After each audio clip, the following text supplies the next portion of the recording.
All right, today's video we're going to do something kind of unique here. We are going to activate a Duracell 9-volt battery. The plan is I'm going to subject this battery to about 8 to 10 minutes of neutron bombardment from the fuser at approximately 1.7 million neutrons per second. And that should be enough to activate the manganese, which is contained within the Duracell. I'm going to post a Duracell sheet on the contents of this battery so you can kind of see it. It contains manganese dioxide. And probably about 2-3 months ago, I did another experiment where I actually activated manganese dioxide. It was the pure type. And I'll go ahead and show you that. Okay, and that is this, and you can see that it was with a purity of 99%.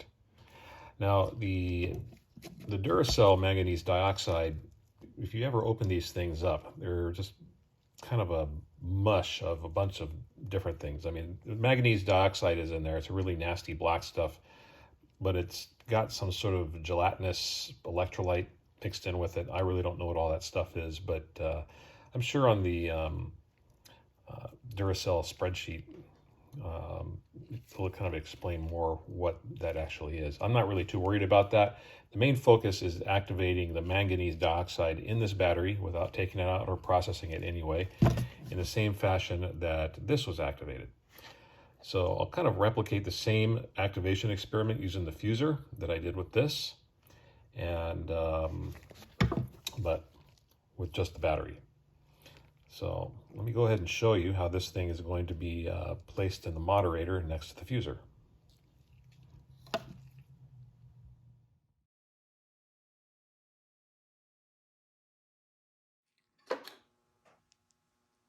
Okay, so here we are at the fuser.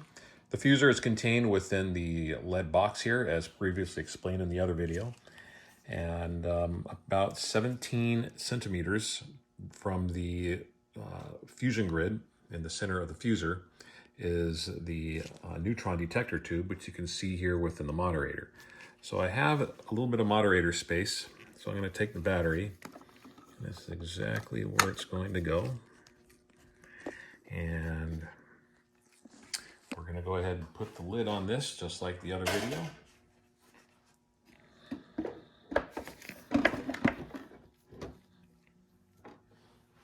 And we'll go ahead and put the lead shield on the top, since it does kind of give us a little bit of x-rays if I don't.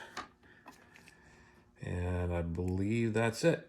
All right, so I'm going to fire this up, and really the next part of the video is going to be putting this in the gamma spectrometer on the desk in the house and see how the manganese 56